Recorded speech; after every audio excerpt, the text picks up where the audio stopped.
You have to pick a path of discipline. I found that nothing in life is worthwhile unless you take risks. Nothing. Motivation is a feeling that comes and goes, and it doesn't matter whether it's there or not. Discipline is infinitely more important. So no matter how you feel, get up and do what you're supposed to do.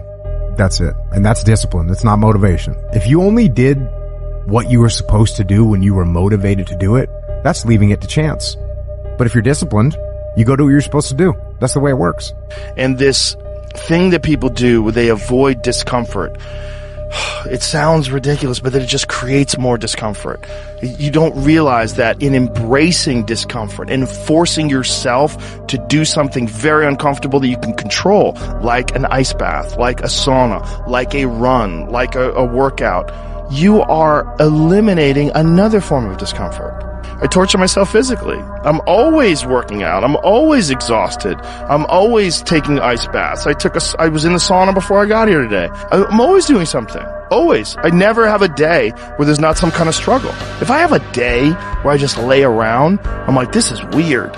Like, it's one of the things that I have to do on vacation. When I get up in the morning, whenever I'm on vacation, the first thing I do is work out. I'm like, I gotta do this, otherwise I'm not gonna be able to enjoy this time off with my family. I gotta get up before everybody else, and I gotta work out hard. Look, when you're a kid, you're all potential. It's chaotic potential. It can manifest itself in any number of ways. And maybe you don't want to give that up. So you're like Peter Pan. You want to be a kid forever because you don't want to give up the potential.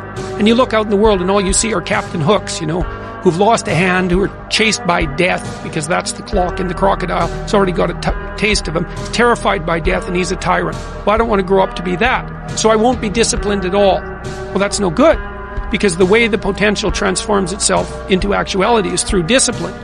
Our minds are like a fucking garage. And the garage, if you open a garage and it's all cluttered up, it's all fucked up, you can't put your car in there. You got fucking boats and you got fucking kids' toys and shit everywhere. But if you organize that fucking garage and you put everything in its rightful spot, you can pull that car in there. You can put 2 cars in there. You can put bikes in there.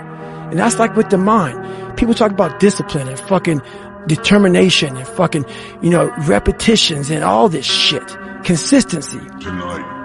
Why people fall off the wagon so often is because their mind is full of shit. There's no room in that mind for discipline. There's no room for consistency. They may do it once or twice, but then the mind takes over and that cluttered fucking garage comes in, and then it's like a circuit breaker, man. A circuit breaker just overloads and fucking sparks. And our minds, that's our mind, man. It's like a fucking circuit breaker that has so much shit in it, you keep on loading it, you can't put any more into it. Clearing space in your fucking mind so that you have room for all those discipline. Waking up early, taking those, because they do mean something. But we don't get to that fucking dark matter that is keeping you from clearing out that mental garage. Well, I don't know what to do. It's like, that's okay. Nobody does. Go do something. Do the best thing that you can think of. Put the best plan you have into practice. It's not going to be perfect, and it will change along the way. But it will change partly because you become disciplined pursuing the path. And as you become disciplined, you become wiser. And as you become wiser, you become able to formulate better and better plans.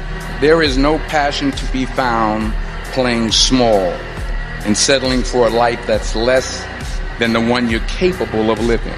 I'm sure people have told you to make sure you have something to fall back on. Make sure you got something to fall back on, honey.